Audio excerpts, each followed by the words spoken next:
이스라엘 백성들이 이제 요셉으로 인해서 다 애굽으로 이주하게 되었고 그곳에서 큰 민족을 이루게 되었다는 것, 우리가 이제 거기서부터 시작을 해서 모세로 인해서 이스라엘 백성이 출애굽을 하여 이제 시내산 앞에까지 당도하게 되었습니다. 시내산, 여러분이 잘 알다시피 하나님께서 율법을 계시하신 산이고 온 인류를 구원하시기 위한 그 하나님의 구원의 말씀이 주어진 곳입니다. 이 시내산에서 이스라엘 백성은 오랫동안 있게 되는데요. 사실 성경으로는 더 장기간 동안 이곳에서 머물러서 말씀이 기록됩니다. 여러분의 성경 출애굽기 19장에서부터 민수기 10장까지 레위기를 뛰어넘어서 거의 60여 장에 해당하는 그 장들이 바로 시내산 그리고 시내산 주변에서 일어난 일들입니다. 그 말씀을 우리가 한마디로 종합하면은 율법이 계시되는 장면인데, 오늘은 이제 그 율법이 계시되는 장면 속에서 하나님이 이스라엘 백성들에게 어떤 모습으로 임재하셨는가라는 것을 좀 살펴보려고 합니다. 여러분이 하나님 하면은 어떤 이미지가 떠오르는지 모르겠습니다. 우리는 보통 하나님을 아버지라고 얘기하고요.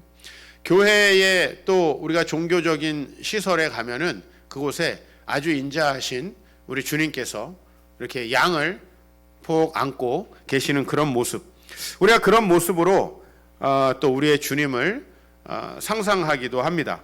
그런데 오늘 시내산에 도착해서 말씀을 주시려고 하면서 하나님께서는 어떻게 임재하시느냐? 우레와 번개와 빽빽한 구름입니다. 여러분들이 1년에 한 번 정도씩 이런 날씨를 경험할 것입니다. 아주 낮인데도 불구하고 깜깜하고 그리고 강한 번개와 천둥이 동반되는 그런 날씨, 그런 날씨를 하나님께서 자신이 임재하시는 것에 대한 자연의 상징으로 이렇게 묘사하고 있다라는 것입니다. 우리가 오늘 본문은 출애굽기 20장을 읽었는데, 우리가 오늘은 출애굽기 19장에서부터 레위기까지의 중간중간에 있었던 일들을 좀 먼저 살펴보려고 합니다. 여러분들이 크게 이 부분은 하나님의 율법이 주어진 부분인데 도대체 하나님께서 어떻게 임재하셨고 어떤 일들이 있었는가 하는 것을 먼저 좀 살펴봅니다. 그 하나님은 말씀드렸듯이 우레와 번개와 빽빽한 구름으로 자신을 계시하셨습니다. 어차피 우리가 하나님을 볼 수 없습니다. 또 하나님을 어떤 형상으로 정형화할 수 없습니다. 그렇죠? 우리가 교회의 가장 큰 특징은 교회에 오면은 어떤 신상이 없다라는 것입니다. 그렇죠? 기독교를 본딴 많은 교회들도 혹은 그 이단 집단들도 혹은 유사 종교들도 전부 다 형상이 없다라는 공통적인 특징을 가지고 있습니다. 그렇죠? 이슬람교도 여러분 가보면은 아무 형상도 없습니다. 왜 그러냐면 하나님께서는 자신을 그런 방식으로 계시하시는 거죠. 형상이라는 건 우리 인간이 만들어낸 신의 개념을 어떤 주물을 통해서 앞에다가 갖다 놓는 겁니다. 그렇죠? 그래서 우리는 신상을 만드는 동시에 내가 하나님을 만드는 그런 특징이 있어요. 그러나 그 하나님을 어떤 형상도 담을 수가 없다라는 거죠. 그 하나님은 자유로우신 하나님이시고 하나님에게는 수 없는 많은 모습들이 있다라는 것이에요. 오늘 그 중에서 하나님은 어떤 모습으로 자신을 계시하신다는 겁니까? 천둥과 번개, 그리고 아주 빽빽하게 앞에 보이지 않을 정도의 구름으로 자신을 계시합니다. 20장에도 마찬가지입니다. 뭇백성이 오늘 읽었던 본문이죠. 우레와 번개와 나팔 소리와 산의 연기를 본지라.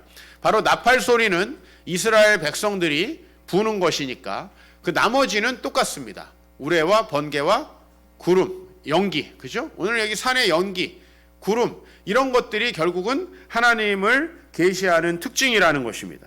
그 하나님은 왜 이런 모습으로 자신을 계시하셨을까? 이런 관점으로 조금 더 본문을 보도록 하겠습니다. 다시 19장으로 돌아가서 하나님께서 모세에게 명령하십니다. 너는 백성에게로 가서 오늘과 내일 그들을 성결하게 하며 그들에게 옷을 빨게 하라. 또 여호와께 가까이 하는 제사장들에게 그 몸을 성결하게 하라.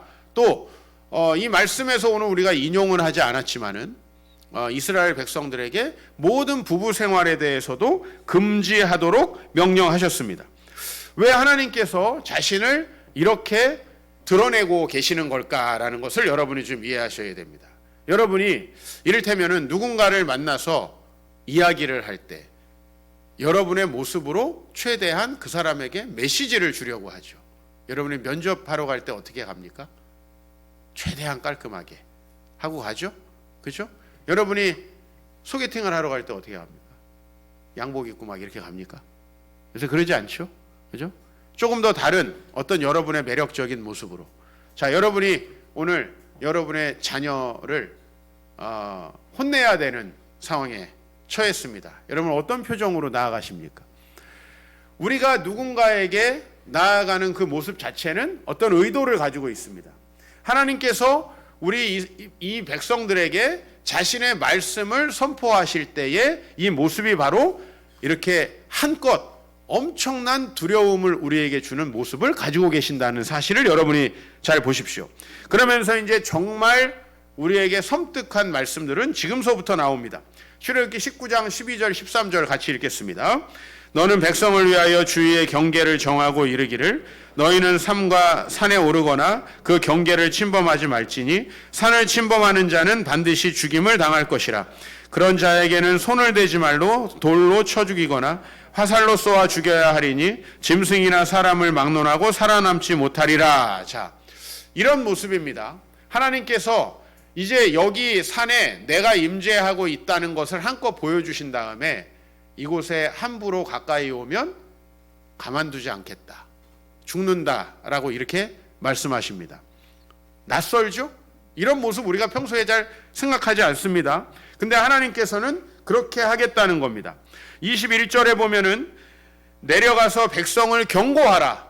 백성들이 밀고 들어와 나 여호와에게로 와서 보려고 하다가 많이 죽을까 하노라 라고 얘기하고 있고, 24절에 가면은 가라, 너는 내려가서 아론과 함께 올라오고 제사장들과 백성들에게는 경계를 넘어 나 여호와에게로 올라오지 못하게 하라, 내가 그들을 칠까 하노라 하는 거예요. 도대체 범접할 수 없는, 그리고 가까이 가면 당장에 죽을 것 같은 하나님의 경고하는 모습을 우리가 볼 수 있습니다. 왜 하나님께서는 이렇게 경고하는 것일까? 왜 하나님은 가까이 오지 못하게 하는 것일까? 라는 거죠. 사실 성경 속에서 나 하나님께 가까이 나아와라 이런 말씀도 많잖아요. 그죠? 은혜의 보좌 앞에 나아와라 이런 말씀도 많잖아요. 심지어는 하나님은 우리를 만나기 위해서 예수 그리스도를 보내주셨잖아요. 그렇죠? 근데 왜 하나님께서 이런 모습으로 자신을 계시하시는 것인가? 이제 오늘 본문에서 우리는 19장과 20장을 잠깐 살펴봤고요. 24장으로 갑니다. 그러면 24장에 가면은 이제 이런 두려움 속에서 하나님께서 모세와 아론과 나답과 아비후 70장로에게 자신을 현현합니다. 모세는 첫 번째 하나님께 가장 가까이 나아올 수 있는 사람입니다. 아론은 그의 대변자입니다. 나답과 아비후는 이제 아론의 아들로서 이스라엘 백성 중에 첫 번째 제사장이 되는 인물들입니다. 꼭 기억하셔야 합니다. 나답과 아비후. 그리고 이스라엘의 대표 70명이 하나님께 나아가는데, 물론 하나님을 본 건 아닙니다. 그냥 어떤 청명한 산의 모습을 통해서 하나님의 형상을 느낀 것입니다. 그러니까 이렇게 보시면 돼요. 지금 백성들에게 나에게 가까이 나오면 죽는다라고 강하게 경고하고 그 백성들을 어디다가 두는 겁니까? 저 산 밑에. 그리고 이 네 부류의 모세와 아론과 나답과 아비후와 70장로를 조금 더 올라올 수 있게 하고요. 그 다음에 모세만 산에 올라가는 겁니다. 그래서 출애굽기 24장 12절 보면은 여호와께서 모세에게 이르시되 너는 산에 올라 내게로 와서 거기 있으라. 내가 그들을 가르치도록 내가 율법과 계명을 친히 기록한 돌판을 너에게 주겠다라고 하는 거예요. 이스라엘 백성들에게 지금 하나님의 말씀이 주어집니다. 그 하나님의 말씀은 민수기 10장까지 갑니다. 이렇게 보시면 돼요. 하나님께서 모세를 통해서 말씀을 주시는데 중간중간에 하나님의 현현에 대한 이야기가 끼어들어 있다. 여러분 그렇게 보시면 되겠어요. 민수기 10장까지 중간중간에 이야기가 몇 가지가 끼어들어 있어요. 자, 처음에는 어떤 모습이에요? 하나님이 엄청난 두려운 모습. 하나님을 만홀히 여기고 그를 이방신처럼 여기고, 우리가 여러분 관광지 같은 데 가면은 왜 신상들이 있잖아요. 그럼 여러분 어떻게 해요? 막 그 옆에서 사진 찍고 만지고 막 하죠. 쉽게 말하면 그런 식의 신의 개념을 지금 제거하려고 하는 겁니다. 이스라엘 백성들이 애굽에서 익숙한 거예요. 그죠? 송아지 앞에서 제사하고 가나안 사람들이 바알신 앞에서 제사하고 음란한 행위를 하고 이런 것들을 지금 엄격하게 금지하는 겁니다. 하나님은 정반대로 자신을 계시하고 있는 겁니다. 그리고 이제 모세만 산에 올라오도록 합니다. 그렇게 모세는 40일 동안 산에 있습니다. 자, 그런 산에서 모세가 하나님의 말씀을 받고 있는 동안에 어떤 일이 벌어지느냐 하면 밑에서는 아론과 백성들이 금송아지를 만드는 그런 장면이 나옵니다. 출애굽기 32장에 보면은 모세가 산에서 늦게 내려와요. 40일을 기다리지 못하고 백성들이 아론에게 우리를 위해서 신을 만들어라 라고 하는 겁니다. 바로 이것은 계속해서 그 아주 두려움 속에서 임재하신 그 하나님이 아니라 자신들이 원래 익숙한 그 신 개념으로 돌아가려고 하는 겁니다. 여러분, 우리가 기독교 신앙을 가진 이후에도 예전의 전통적인 신 개념이 자꾸 우리를 간섭하는 경우를 주변에서 많이 볼 수 있습니다. 그렇죠? 예수를 믿으면서도 목사님 오늘 이사하면 안 좋은 날이라는데 이사해도 되나요? 자꾸 다른 신 개념이 우리에게 들어옵니다. 그죠? 좀 이런 거 하면은 좀 부정 타는 거 아닌가요? 부정 타는 건 자기지 하나님은 부정 타지 않습니다. 우리가 이런 다른 신개념이 들어오는 거예요. 그래서 4절에 보면 아론이 그들의 손에서 금고리를 받아 부어서 조각칼로 새겨 송아지 형상을 만들고 이 송아지 형상이 너희를 애굽 땅에서 인도하여 낸 신이다.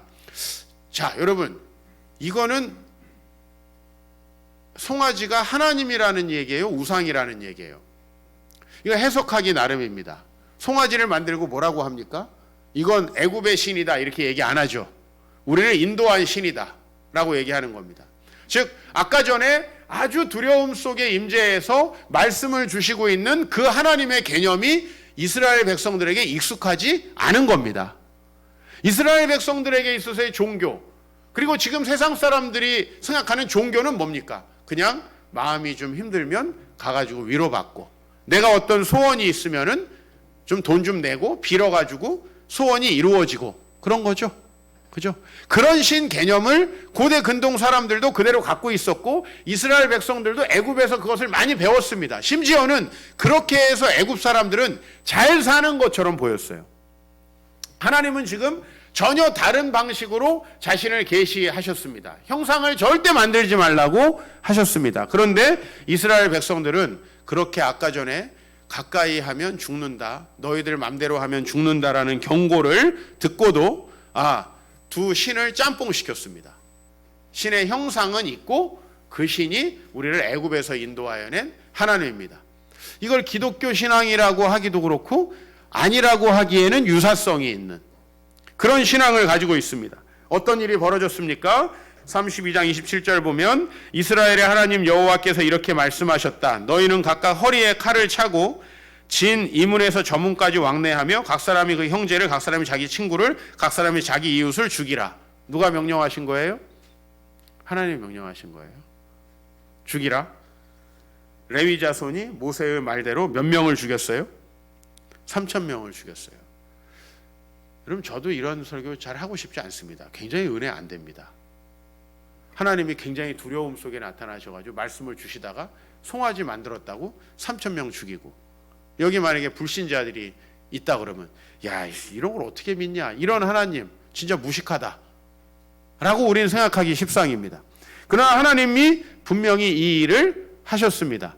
하나님께서 우리에게 구원의 길을 제시할 때에 가장 구약에서 중요한 장면이 바로 이 장면입니다. 하나님께서 우리에게 새로운 말씀을 주시는 거죠.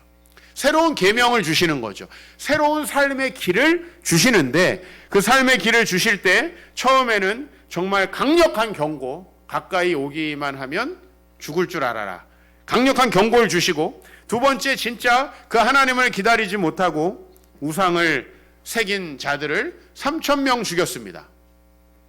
자, 그리고 하나님께서 또 이제 모세를 통해서 율법을 주시는데, 여러분 이제 율법이 어떤 식으로 되어 있냐면 처음에는 성막, 어떻게 이렇게 우리가 모임 장소를 만들 것이냐, 어떻게 하나님께 제사하는 장소를 만들 것이냐, 두 번째는 그 장소에서 제사를 어떤 방식으로 드릴 것이냐. 우리 이를테면 예배라는 것은, 우리 예배라는 것은 주님을 찬양하고 또 기도하고 말씀을 듣고 주님 앞에 우리의 예물을 드리고 또 축복 기도하고 이런 걸로 구성이 되어 있잖아요. 그렇듯이 여러분 구약 시대에는 구약 시대에 맞는 하나님 앞에 제사 예법이 있어야 될 거 아닙니까? 그 법을 알려줬어요. 그리고 첫 번째 제사를 드립니다. 그게 바로 레위기 10장이에요. 그러니까 여러분 잘 보세요. 이게 전부 다 말씀으로만 되어 있는 게 아니고 중간중간에 하나씩 이야기들이 들어있어요. 레위기 10장에 가면 이런 말씀이 있습니다. 아론의 아들 나답과 아비후가 각각 향로를 가져다가 여호와께서 명령하시지 아니하신 다른 불을 담아 여호와 앞에 분향하였더니 어떤 일이 벌어졌어요? 여러분이 보시다시피 불이 나와서 그들이 죽었습니다. 첫 번째 제사에서 죽은 거예요. 즉 하나님께서 두려움 속에 나타나서 엄청나게 경고의 말씀을 하셨고, 두 번째 그 백성들에게 말씀을 주시기 위해서 40일 모세가 있는 동안에 우상 숭배를 했다고 3,000명을 죽이셨고, 그 다음에 또 말씀을 주시고 첫 번째 제사장인 나답과 아비후가 첫 번째 제사를 드리는데 잘못 드렸다고 또 두 사람이 죽었습니다. 자, 왜 죽었는가? 이 다른 불로 제사하는 게 뭐였는가? 우리가 사실 이거는 굉장히 신학적으로 논쟁이 됩니다. 그러나 그 구체적인 것을 생각하기보다는 우리가 잘 이해할 수 없지만 무슨 잘못이 있었는가는 좀 9절에서 10절에서 알 수가 있어요. 이 나답과 아비후가 죽은 문제를 처리해야 되죠. 그리고 처리하고 하나님께서 이 말씀을 주십니다. 너와 네 자손이 회막, 즉 성막이에요. 나답과 아비후가 제사 드렸던 그 성막에 들어갈 때 포도주와 독주를 마시지 말라. 그리하여 너희 죽음을 면하라. 이는 대대에 지킬 영원한 규례라. 그리하여야 너희가 거룩하고 속된 것을 분별하며 부정하고 정한 것을 분별할 수 있다. 이렇게 나와요. 자, 그러면 우리가 유추를 해보자고요. 왜 다른 불로 제사해서 죽었다는 건 뭔가? 첫 번째로는 술과 관련되어 있다는 거예요. 왜냐하면 안 그러면 너무 이 말씀이 생뚱맞죠. 나답과 아비후가 죽었는데 술을 마시지 말라. 이건 생뚱맞잖아요. 이 일은 우리가 재구성을 하면 이렇습니다. 하나님께는 거룩하고 구별된 것으로 예배해야 합니다. 그런데 나답과 아비후는 아마도 평소와 같이 술을 마셨던 것 같습니다. 그리고 그들의 분별력이 흐려져서 하나님께 제사 드려야 하는 구분된 불을 사용하는 것을 간과했습니다. 그래서 여기 보면 거룩하고 속된 것, 부정하고 정한 것을 분별하지 못했다라는 거죠. 즉 경솔한 예배라는 겁니다. 우리에게 있어서의 경솔한 예배가 뭔가? 여러분들이 밤새 놀다가 와가지고 앉아있으면 되지 하고 주무시는 거, 이런 것도 경솔한 예배일 수 있고, 그 다음에 여러분들이 하나님께 나와야 되는데 어떻게 하다 보니까 이래저래 늦어가지고 어떻게 하다 보니까 늦게 온 것도 경솔한 예배일 수 있고, 모르겠습니다. 이게 어떤 건지는 우리가 규정하기가 정확히 어려워요. 그러나 중요한 것은 그들이 분별력이 상실되었고 하나님 앞에 경솔한 예배를 드렸다는 겁니다. 첫 번째 제사장들의 예배가. 자, 근데 그 처벌이 어떤 거였어요? 그냥 잘해라 이게 아니고 죽음이었다는 겁니다. 굉장히 설교하기 어려운 본문입니다. 하나님께서 정말 한껏 두려움을 유발시키고 계시는 장면입니다. 제가 말씀드렸죠? 출애굽기 19장에서부터 민수기 10장까지. 그죠? 그 이전에 하나님이 애굽에게만 보이셨던 그 굉장히 엄중한 심판의 모습을 하나님이 이스라엘 백성들에게 보여주고 있다는 사실입니다. 왜 이렇게 하셨을까요? 자, 우리가 그 답을 오늘 본문에서 찾습니다. 지금부터 읽는 본문은 여러분들이 좀 표시를 해놓고 중요하게 평소에 좀 읽으시면 좋겠어요. 출애굽기 19장 9절입니다. 시작.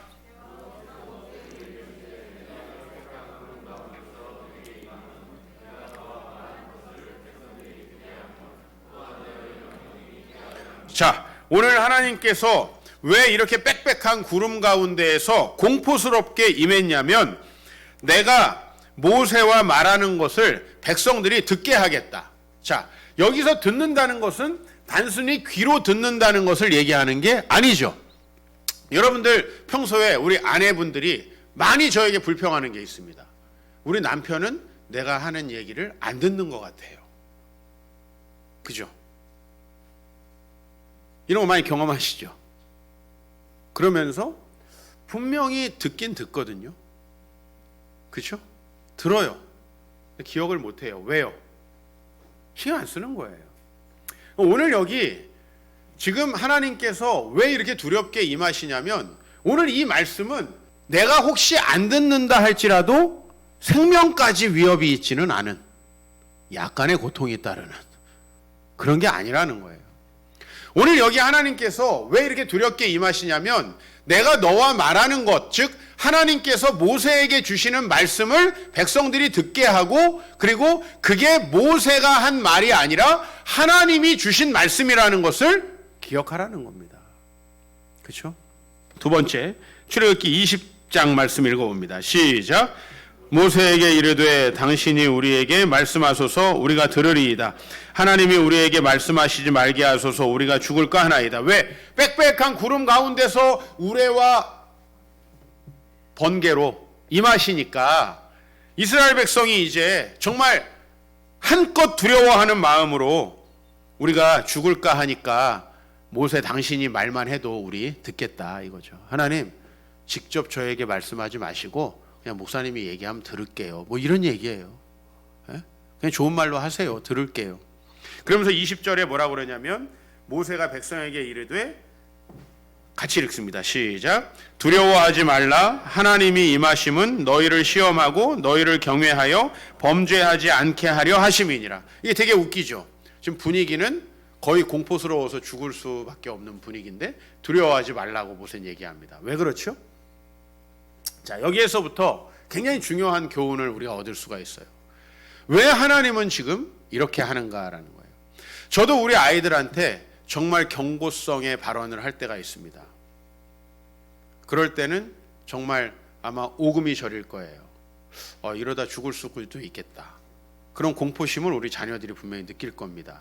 제가 왜 그렇게 하냐면 내가 지금부터 하는 말을 안 지키면 너랑 나는 사생결단을 할 수밖에 없어. 이런 말이에요. 내가 우리 지민이 재현이한테 지민이 재현이 잘 들어. 아빠가 제일 중요하게 생각하는 건 이 세상에 아빠 아들 둘밖에 없는데 아들 둘이 서로 사랑하는 거야. 너네들 서로 사랑하고 아껴주지 않으면은 아빠가 어떤 일을 할지 몰라. 굉장히 엄중하게 이야기를 합니다.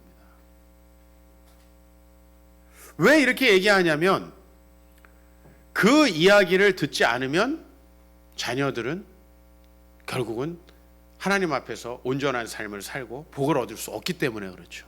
형제가 서로를 사랑하지 않는데 여러분 이 아이들이 공부한다고 앞으로 미래가 어떻게 되겠어요? 앞으로 어떻게 되겠어요? 작은 일로 갈라지고 싸우고 여러분 실제로 성장해보면 돈 때문에 작은 문제 때문에 친척들 갈라져 있는 거 많이 봐요 못 봐요? 여러분 삼촌들 많이 봐요 못 봐요? 여러분 이모들 많이 봐요 못 봐요? 돈 가지고 서로 더 가지려고 싸워가지고 명절 때 안 만나는 사람들 많이 있어요 없어요? 그게 뭡니까 여러분? 정말 여기 중요한 거예요. 하나님께서 왜 이렇게 말씀하시냐면 하나님을 두려워하라고 하는 거예요. 근데 왜 두려워하는 거냐면 하나님이 너희들을 막 죽이고 때리고 그런다는 게 아니고 하나님이 이렇게 임하시는 것은 너희로 경외하여 범죄하지 않게 하려 하심이로다. 자, 지금까지 이스라엘 백성들이 어떤 행동을 했는지 한번 보시죠. 하나님께서 이스라엘 백성들을 10가지 재앙을 애굽에 내려가지고 그 다음에 바다까지 갈라서 출애굽을 시켰습니다. 그리고 광야로 나갔더니 물이 없고 먹을 것이 없어요. 아이고 출애굽을 시켜주신 하나님이 우리를 여기까지 인도하셨는데 우리에게 먹여주시고 입히시겠지 이렇게 생각했어요? 아니면은 아이고 왜 우리를 여기까지 쓸데없이 데리고 나와가지고 광야에서 죽게 만들려고 그래? 이렇게 했어요. 1번이에요? 2번이에요? 자, 그래서 하나님께서 참으셨어요. 그리고 물과 만나와 메추라기를 주셨습니다. 그리고 말씀을 주시겠다고 한껏 이스라엘 백성들에게 각성을 시켰는데도 불구하고 모세가 산에 올라가서 40일 있는 동안에 이스라엘 백성이 뭘 했습니까? 금송아지 우상을 만들었습니다. 자, 3,000명이 죽었어요. 그죠?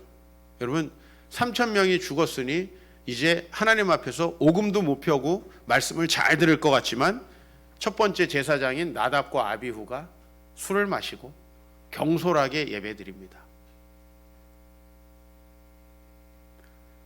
하나 더 나가보죠. 오늘 우리가 다루지 않는 본문이지만 시내산을 이제 떠납니다. 민수기 10장에 이스라엘 백성이 이제 정말 3,000명도 죽었고 나답과 아비후도 죽었고 우리 정말 하나님 말씀 잘 듣자. 그래가지고 가나안 땅으로 들어갔어요? 아니면 가보니까 우리가 못 갈 곳 같은데 여길 왜 나오게 해가지고 우리 죽게 만들려고 하는 거야? 어떻게 했어요? 자, 여기서 더 심각한 건 뭐냐면은 우리가 어렸을 때는 이 이스라엘 백성들 진짜 양아치구나. 어떻게 이렇게 하나님 앞에 이렇게 할 수가 있을까 생각했는데 이제 못하겠죠. 이제 그런 말 못하겠죠. 왜? 내가 더 양아치거든. 아멘을 이럴 때 하는 거예요. 내가 더 양아치거든. 우리가 성장하면 구약에 있는 인물들을 한 사람도 욕할 수가 없게 돼요. 나는 더 하거든요.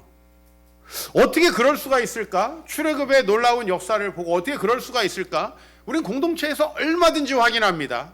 그렇죠? 우리 한국교회에서 얼마든지 확인합니다. 그렇게 하나님 앞에 경건하고 견실한 목회자들이 어떻게 돼요? 보시잖아요. 근데 여러분, 목사들이 그 정도인데 성도님들은 어떻게 했어요? 한번 생각해 보세요. 여러분의 모습이 사실 우리 진실하게 생각했을 때 그 사람들을 손가락질하고 욕할 수가 있습니까? 오늘 하나님께서 왜 이렇게 두려움으로 나타나셨는가? 제가 우리 아이들에게 왜 정말 이번에 이 말 안 지키면은 죽을 수도 있어 라고 한껏 무게 잡고 얘기하는지 아세요? 그렇게 얘기하지 않아가지고는 귀뚱으로도 안 들려요. 안 듣는단 말이에요. 진짜 무게를 잡고 들어야 잠시. 왜냐하면 여러분, 생각보다 우리가 삶 속에서 경험하면서 하나님의 말씀을 듣기가 어렵다는 거예요. 왜냐하면 하나님의 말씀을 들으면 뭔가 손해를 보고, 하나님의 말씀을 들으면 뭔가 노후 준비가 안 될 것 같고, 하나님 말씀을 들으면 뭔가 이 세상에서 별로 대우를 못 받을 것 같고, 하나님의 말씀을 들으면 손해 볼 것 같아요. 실제로 말씀들이 그래요. 여러분, 출애굽기 21장 말씀부터 우리 한번 읽어봅시다. 시작.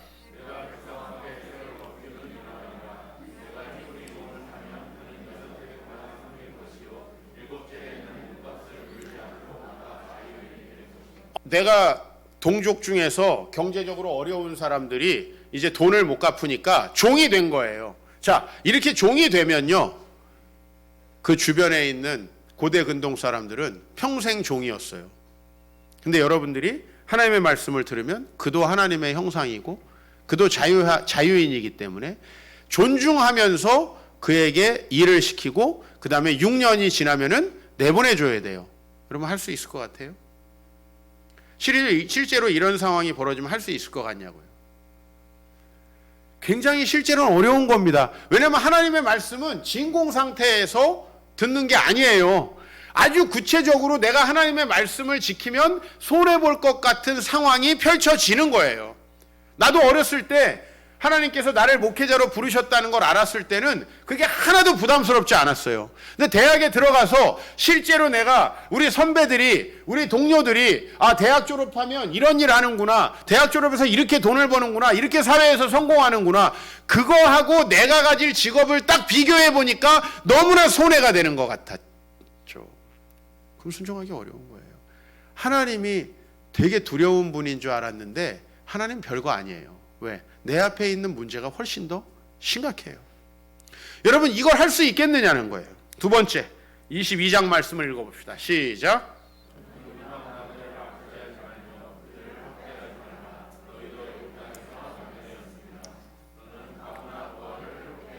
네.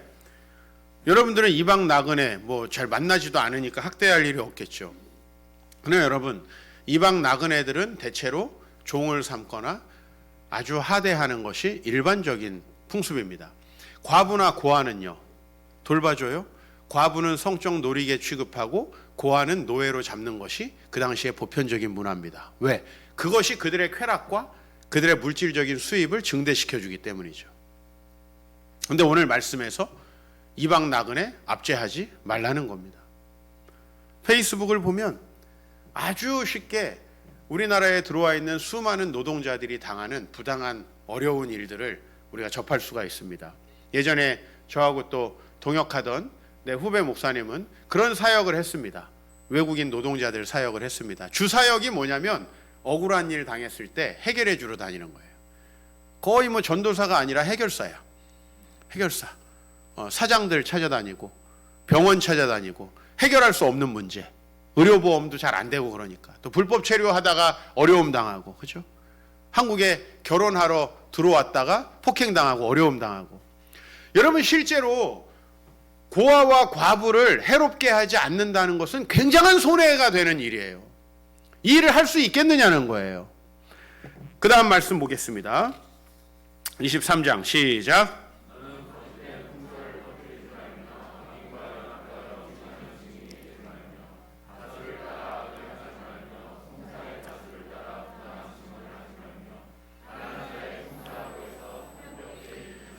네, 오늘 이 말씀은 거짓과 탐욕으로 살아가지 말라는 것인데 왜 거짓을 하는 거예요?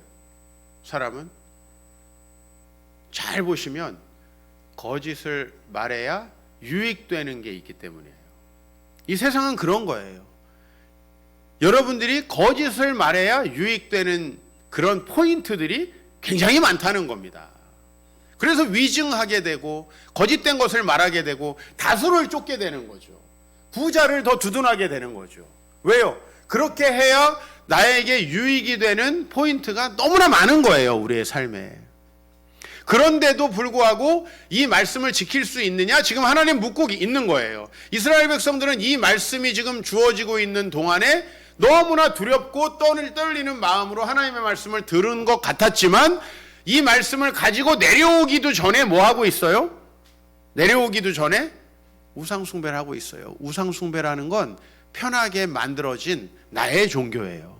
내가 디자인하고 내가 고안한 나의 종교예요. 내가 이 정도 신앙생활하면 되지 뭐. 이 정도 하면 되지. 여러분 나가서 기독교인들을 만나보면 그런 사람들 많을 거예요. 내가 재단한 기독교. 이 정도 하면 되지. 이게 더 중요하지. 그런 사람들 많이 만나게 될 거예요. 실제로 자신들의 이득을 따라서 살다 보면 하나님 말씀 절대 지킬 수 없는 거예요. 마지막으로 23장 12절에 보면 일곱째 날에는 쉬라는 거예요. 왜요? 왜 안식일 날 쉬라는 거예요? 그 목적은 내 소와 나귀와 내 여종의 자식과 나그네가 쉰다. 반대로 말하면 너가 안식일에 쉬지 않는다는 것은 어떤 의미냐? 다른 사람들에게 일을 시켜서 이득을 보려고 하는 것이다 라는 거죠. 그때 쉬지 않으면 이 사람들이 쉬지 못한다. 여기 모든 말씀은 여러분들이 지키면 당장의 경제적인 손실을 볼 것 같은 느낌이 듭니다. 물론 여러분들 교회에 올 때 경제적인 손실을 어느 정도 감수하고 오실 거예요. 실제로 그러나 하나님은 뭐라고 말씀하시냐면은 이 말씀을 지킬 때 복을 줄 것이라고 얘기하고 있습니다. 시편 1편 1절 2절 보면은 복 있는 사람은 악인들의 꾀를 따르지 않고 죄인들의 길에 서지 않고 오만한 자의 자리에 앉지 않는 거래요. 왜 사람들은 악인들의 꾀를 따라요? 돈 때문에. 왜 사람들은 죄인들의 길에 서요? 쾌락 때문에. 아닙니까? 저게 좋아서 서는 게 아니에요. 그리로 가지 않으면 손해를 보기 때문에 어쩔 수 없이 가는 거예요. 그죠? 네. 우리 정치 얘기 한번 합시다. 민주당이 왜 비례 연합정당 하는 거예요? 대한민국을 위해서? 네. 어차피 우리들이 손해를 안 보려니까 저 길을 가는 거예요. 악인들의 길이라고 계속 얘기해왔잖아요. 지금 1년 넘게. 근데 악인들의 길을 결국 왜 가게 되는 거죠? 그들은? 네? 아니 반대편이 의라는 얘기를 하는 게 아니니까 걱정하지 마시고. 한쪽은 우리는 원래 나쁜 놈이야 이렇게 얘기하는데 한쪽은 우리는 안 나쁜 놈인데 쟤네 때문에 나쁜 놈처럼 하는 거야 이렇게 얘기하는 거거든. 난 다른 쪽이 약간 감정적으로 더 나빠. 내가 제일 싫어하는 게 나는 죄인이라고 얘기도 안 하는 사람. 나 제일 싫어하잖아요. 여러분 실제로 그들은 아마 절대 여기 참여하기 싫었을 거예요. 근데 왜 참여하게 되죠? 손해를 보니까. 의석에 손해를 보니까 참여하게 되잖아요. 아니 왜 여러 당이 선거가 되면 이합집산을 해요? 원래 하나여서? 아니잖아요. 손해를 안 보려고. 우리가 하나님 말씀 지키는 것도 똑같아요. 말씀을 지키면, 그렇다면 거기 참여 안 하는 정당은 그러면 무슨 하나님 말씀을 지키는 거냐, 지금 그 얘기를 하는 게 아니에요. 참여 안 하는 사람들은 왜 안 하는 거죠? 안 하는 게 더 이익되니까 안 하는 거예요, 여러분. 이제 조금 보세요. 계산을 딱 튕겨가지고 참여하는 게 조금이라도 이익되는 사람들은 거기 참여할 거예요. 앞으로도. 그러나 딱 튕겨서 안 해도 되겠다, 그게 더 낫다, 별로 실익도 없다 하면 안 참여하는 거예요. 사람들은 결국은요, 무엇을 가지고 선택을 하냐면 자신들이 이익을 볼 수 있느냐 없느냐로 선택을 해요. 그렇게 선택을 하면 오늘 제가 여러분에게 보여드렸던 이 말씀 전혀 선택할 수 없어요. 나 원래 과부 잘해주려고 그랬지.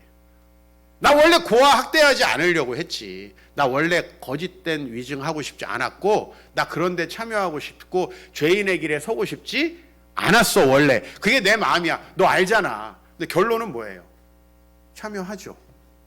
결혼 참여하죠.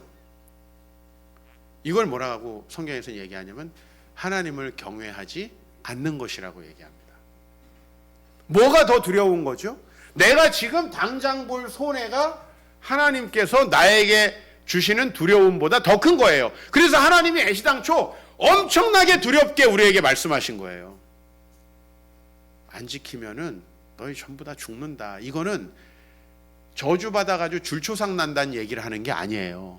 우리가 이 말씀을 지키지 않으면 하나님의 평안이 우리에게 임하지 않을 뿐더러 우리의 개인의 삶과 가정과 우리의 공동체가 다 망가진다는 얘기를 하는 거예요. 하나님은 오늘 내 말 안 들으면 죽인다 이 말을 하고 있는 게 아니고요. 너희 내 말 안 듣고 지금처럼 살면 계속 지금처럼 살게 될 것이라는 얘기를 하는 거예요.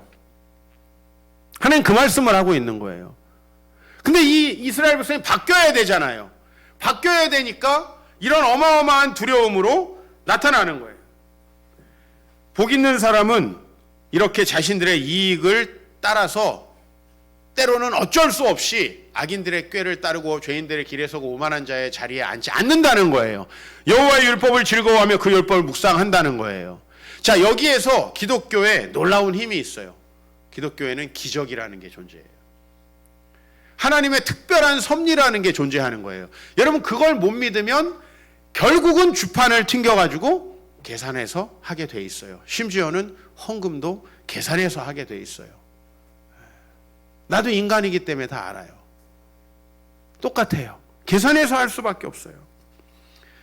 시편 112편에 할렐루야 여호와를 경외하며 그 계명을 즐거워하는 자는 복이 있도다. 자, 여호와를 경외하며 그의 계명을 즐거워하는 자. 표현은 이렇지만 경외한다라는 그 단어 속에는 두려움이라는 단어가 들어있는 거예요. 즉 제가 오늘 제목을 두려움으로 두려움을 제거하라고 했어요. 왜 우리는 하나님 말씀을 안 지킨다고요? 손해볼까 두려워서 안 지키는 거예요. 내가 하나님의 말씀을 지키다 보면 내 즐거움을 포기해야 될까 봐 안 지키는 거예요. 내가 지금 하나님의 말씀을 지키면 노후를 포기해야 될까 봐 안 지키는 거예요. 성경은 그런 세상에 대한 두려움이 하나님에 대한 두려움보다 더 크기 때문에 우리가 하나님의 말씀을 안 지킨다는 거예요. 그러나 오늘 여기에 여호와를 경외하며 그의 계명을 즐거워하는 자, 즉 하나님에 대한 그 두려움을 잊지 않고 그분이 궁극적으로 우리 인생에 모든 것을 주관하시는 분이라는 거, 우리가 이 질병 때문에 얼마나 지금 두려워하고 있는가 보잖아요. 여러분 질병만 두려워할까요? 스스로의 모습을 잘 생각해 보세요. 내가 볼 작은 손해, 작은 손실, 여러분 그거 두려워하면 절대 하나님 말씀 못 지켜요. 왜? 그 양자는 반드시 충돌하게 돼 있어요. 우리는 우리의 이익을 따라 우리의 생각대로 살아가려고 해요. 그게 우리의 본성이에요. 그런데 하나님의 말씀은 정확히 그 지점에다가 우리를 데려다 놓는 거예요. 야, 너 뇌물을 받지 마. 다수를 따라서 편벽되이 증거하지 마. 거짓된 것을 퍼뜨리지 마. 모든 거짓 뉴스는 왜 퍼지죠? 자신들의 이익 때문에 퍼지죠. 그 뉴스를 그렇게 왜곡해야 자신들이 이득을 보기 때문에 그렇게 퍼지는 거예요. 그래서 하나님은 거꾸로 말하고 있어요. 너희가 그렇게 현실 속에서 느끼는 두려움과 손해들, 그 손해를 보지 않기 위해서 거짓과 탐욕에 빠질 수밖에 없는 그 상황 속에서 하나님을 오히려 더 두려워하고 그분의 계명을 즐거워하며 나아가면 후손이 땅에서 강성하고 후손에게 복이 있을 것이고 부와 재물이 있을 것이며 공의가 영구히 서 있을 거라고 말하고 있는 거예요. 무엇을 두려워할 것인가의 싸움이에요. 그래서 우리는 두려움으로 두려움을 제거하라. 제 말씀의 논지는 하나님을 두려워함으로 세상에서 우리가 세상을 두려워하고 세상을 두려워하다가 하나님의 말씀을 지키지 않아서 우리가 받을 삶의 결과를 두려워하면서 그 하나님께 나아가야 된다는 거예요. 하나님을 두려워해야 세상에서 손해보면 어떡하지 하는 두려움을 이길 수가 있는 거예요. 그래서 두려움으로 두려움을 제거하라는 거예요. 하나님은 이스라엘 백성들이 지금 걱정하고 염려해요. 물이 없으면 어떡하지? 먹을 게 없으면 어떡하지? 이 길이 고되고 우리가 전쟁을 해서 지면 어떡하지? 라고 생각하고 그 두려움 때문에 하나님께 나아가지 않으려고 하는데 그렇잖아요, 사실. 저도 마찬가지예요. 어떻게 하면 더 편한 길로, 어떻게 하면 더 이득되는 길로 이렇게 가다 보면 하나님과 딱 직면할 때가 있어요. 야, 너 지금 내 말 안 듣고 글로 가고 있네 하면서 하나님이 딱 내 앞에 서실 때가 있어요. 야, 거기 내가 가라는 데가 아닌데 너 왜 여기 와 있니? 왜 여기 와 있니? 우리가 하나님의 말씀을 피해서 이렇게 저렇게 가다 보면 그 앞에 누가 있다고요? 우레와 번개와 빽빽한 구름으로 임재하시는 그 하나님, 3,000명을 레위인들에 의해서 자신이 창조한 생명을 앗아가시는 그 하나님, 경솔한 예배를 드리는 그 자들을 정말 첫 번째 제사장으로 세웠던 그 성결한 제사장들을 불로 태워서 죽이시는 그 하나님이 그 앞에 나타나요. 그 하나님이 진짜 우리의 운명을 주관하실 수 있기 때문에 여러분, 코로나가 우리를 죽이는 게 아니라 하나님이 우리의 진정한 생명의 주인 되시기 때문에 우리는 이 코로나보다 하나님을 더 두려워해야 되는 것이고, 우리의 작은 물질들 막 차곡차곡 모아가지고 그 물질 불려가지고 내 미래를 보장하는 게 너무나 우리에게는 아주 달콤한 유혹이지만 그게 아니라 그 물질을 하나님의 뜻대로 사용하면서 주님이 나의 미래와 나의 자녀들을 복 주실 거라는 걸 믿고 그분을 두려워하는 거, 그걸 위해서 오늘 하나님께서 말씀을 하시기 전에 그렇게 엄중한 모습으로 우리에게 나타나신다고 하는 거예요. 그래서 여호와를 경외하는 것이 지식의 근본이거늘 미련한 자는 지혜와 훈계를 멸시하느니라. 세상을 두려워하고 세상에서 손해볼 걸 두려워하는 사람은 하나님의 지혜와 훈계를 멸시해요. 여러분, 여기서 지혜와 훈계, 나중에 이 지혜와 훈계가 예수 그리스도로 이 땅에 오세요. 구약에서 예수님을 예표하는 두 개의 전통이 있어요. 하나는 말씀이라고 하는 거고요. 다른 하나는 지혜라고 하는 거예요. 구약 성경에서 말씀과 지혜는 인격화돼요. 의인화된다고요. 그래서 여러분 잠언 1장 오늘 한번 가서 읽어보세요. 지혜가 여러분들을 부른다라고 얘기하고 있어요. 지혜를 마치 사람처럼 이야기하고 있는데 우리를 인도하는 메시아로서의 예표가 바로 지혜 안에 나타나 있는 거예요. 그 메시아가, 그 예수님이 사실 누굽니까? 하나님입니다. 왜 미련한 자는 하나님을 멸시하죠? 세상에 대한 당장 손해볼 게 두렵기 때문에 하나님의 말씀 안 지키는 거예요. 하나님의 말씀 안 지켜도 내가 이 세상에서 이득 볼 만한 일을 했으니까 나는 잘 될 거야. 죄인의 길에 서 있으면서도 나는 잘 될 거야 생각하는 거예요. 그러나 하나님을 두려워하면 참된 지식에 도달하고 참된 지혜에 도달한다고 잠언이 말하고 있는 거예요. 여러분, 우리 안에 거짓과 탐욕이 자리 잡는 것은 두려움 때문이에요. 여러분, 말씀을 아무리 사랑하고 그 말씀을 많이 알아도 삶의 상황 속에서 히브리 종을 풀어주려면 손해를 봐야 돼요. 고아와 과부를 선대하려면 손해를 봐야 돼요. 여러분, 우리 이웃들을 돌보고 우리 그들에게 우리의 물질을 드리고 우리의 시간을 드리는 거 당장 내 손해를 보는 일이에요.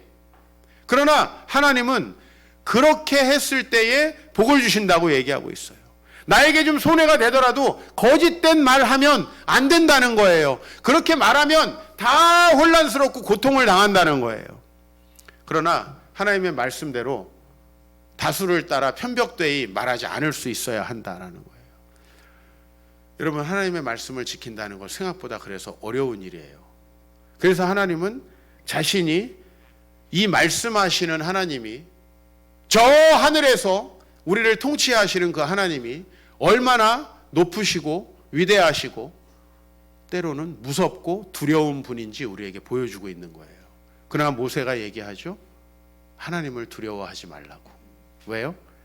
하나님은 그를 경외해서 말씀을 지키게 하려고 그 말씀을 그게 우리에게 하시는 거예요. 그 마음이 무엇을 통해서 표현됐어요? 이 지혜이신 예수님이 이 세상에 오심으로 표현됐어요. 그럼 그 주님 앞에 나아가서 진정으로 두려워할 것을 두려워하십시오. 하나님 앞에서 우리가 얼마나 아무것도 아닙니까? 우리의 생명이 얼마나 아무것도 아닙니까? 우리가 오늘 찬양했지만 우리가 곧 우리의 모든 힘 다하고 주님 앞에 갈 날이 금방 이르는데 우리가 진정으로 두려워해야 될 그분을 두려워하고 지혜로운 길을 가시기를 주의 이름으로 축원합니다. 우리에게 그분이 임재하실 때 우리의 거짓과 탐욕이 다 사라지고 하나님께서 우리를 온전히 부흥의 길로 인도하실 줄로 믿습니다. 우리 같이 찬양하겠습니다.